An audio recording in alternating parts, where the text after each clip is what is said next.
ඔන්න ඉතින් අද අපි කෑම හදන්න නෙමෙයි යන්නේ. අද අපි oven එක ක්ලීන් කරගන්න තමයි යන්නේ. ඉතින් ඕගොල්ලොන්වත් මේ වීඩියෝ එකට එකතු කරගන්න ඕනි කියලා මම හිතුවා.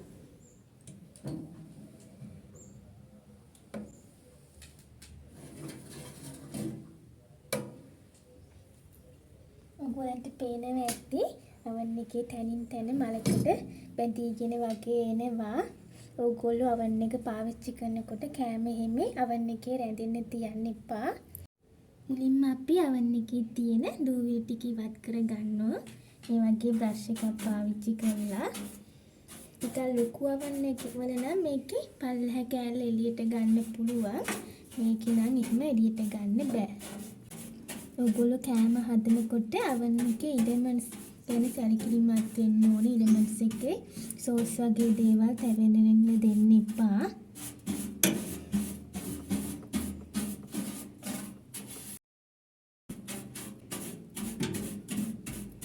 ඔයගොල්ලන්ට පේනවා ඇති කාලයක් යනකොට මේ විදියට ඔක්සයිඩ් පටල වගේ බැඳෙන්න පුළුවන් අපේ oven එක ඇතුලේ. ඒවා තමයි අද අපි ඉවත් කරගන්න යන්නේ මේ විදියට.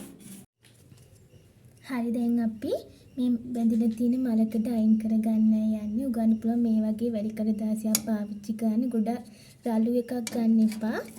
සියුම් එකක් ගන්න ඕන. මේක P400.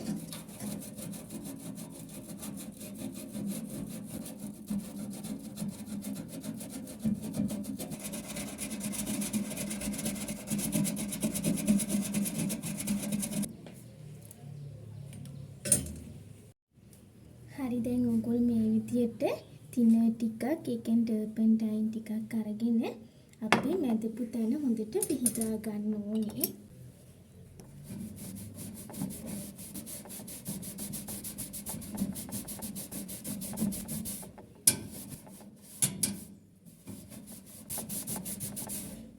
හරි දැන් අපිට පුළුවන් මලකඩ එක ව්‍යාප්ත වෙන එක නවත්ත ගන්න.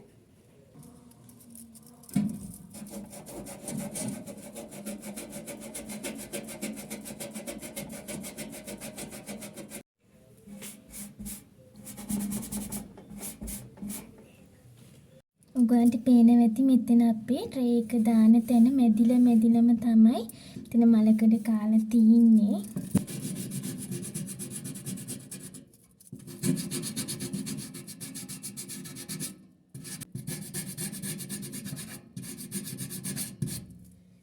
හරි දැන් අපි කරන්නේ මලකඩ තියෙන තැන් ටිකින් මලකඩ ඉවත් කරගෙන මේක මලකඩ තව දුරටත් ව්‍යාප්ත වෙන එක වළක්ව ගන්න එක.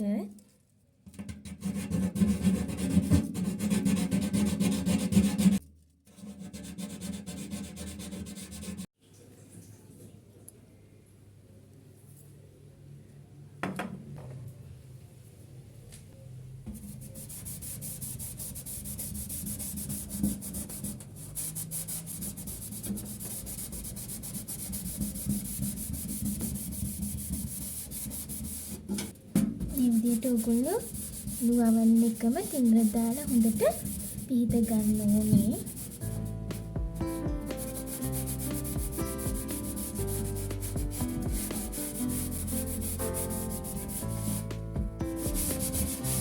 ඔයගොල්ලන්ට පේනවා oven එක ඇතුලේ තිබ්බ සුදු පාට ඔක්සයිඩ් පටල නැතිලා තියෙනවා.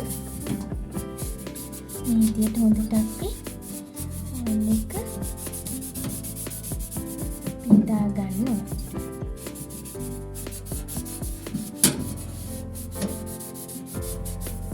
ඒ වගේම ඔයගොල්ලෝ oven එක පාවිච්චි කරන්නේ නැති වෙලාවෙදී මේක ඇතුළට මුකුත් දාලා තියන්න එපා.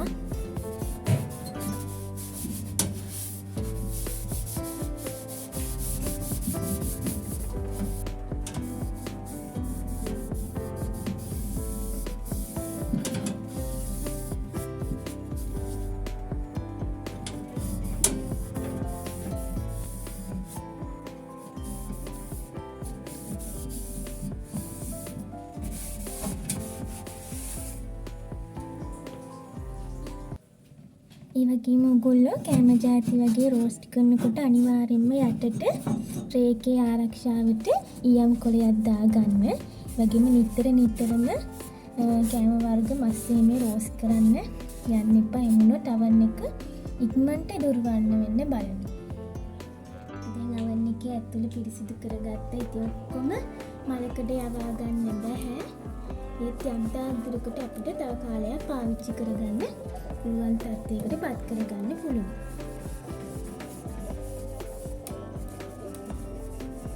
මේ විදිහට ඔයගොල්ලෝ මුළු අවන් එකම පිරිසිදු කරගන්න ඕන.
ඒ වගේම ඔයගොල්ලෝ ඉලෙක්ට්‍රිකල් උපකරණ වලට වතුරෙන් පාවිච්චි කරන්න එපා. පිරිසිදු කරගන්න. එහෙම උපකරණයට හානි සිද්ධ වෙන්න පුළුවන්. ඒ වගේම හැමතිස්සෙම පිහ දාලා වියලිව තියන්න උත්සාහ කරන්න.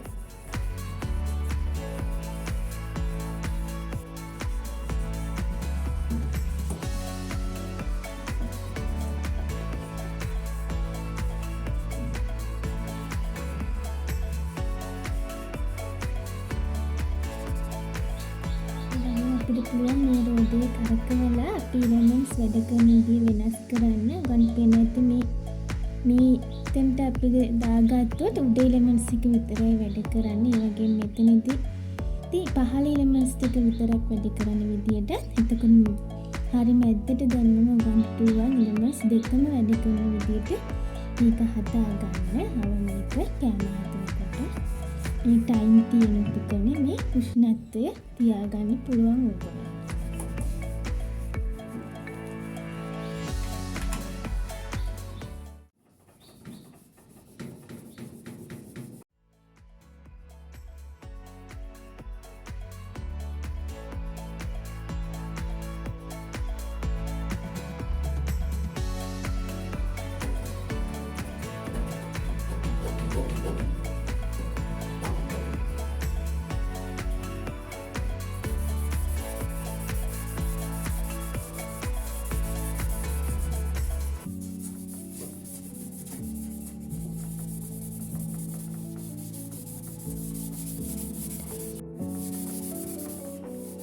ඉතින් අපි මුළු අවන් එකම පීත ගත්තේ ටර්පන්ටයින් ඒ කියන්නේ තිනර් පාවිච්චි කරලා.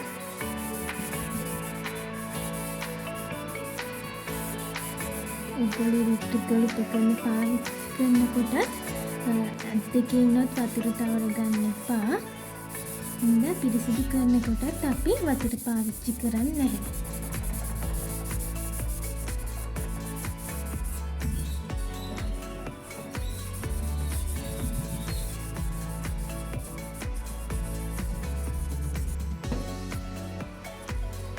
මේ විදිහට හොඳට අපි පේන ටික මේ විදිහට පිරිසිදු කරගන්න ඕනේ.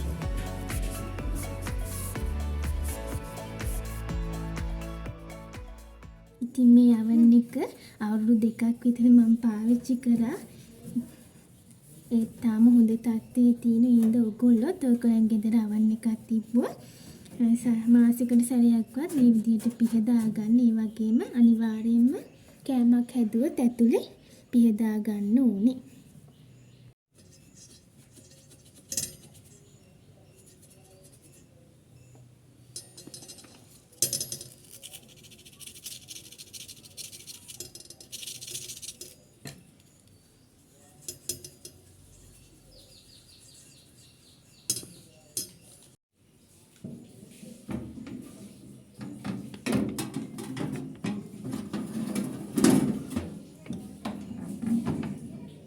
හරි දැන් අපි අවන් එක පිරිසිදු කරගෙන ඉවරයි. දිසපොඩි පාටි ඔයගොල්ලන්ටත් මේ වීඩියෝ එකෙනුත් අලුත් අත්දැකීම් ලබා ගත්තා නම් අපිට ලයික් එකක් දාලා කමෙන්ට් එකක් දාලා දිගටම අපිත් එක්ක ආදරෙන් රැඳී ඉන්න. අදට සමුගන්නම් ගිහින් එන්න. ටේක් කෙයාර් බයි.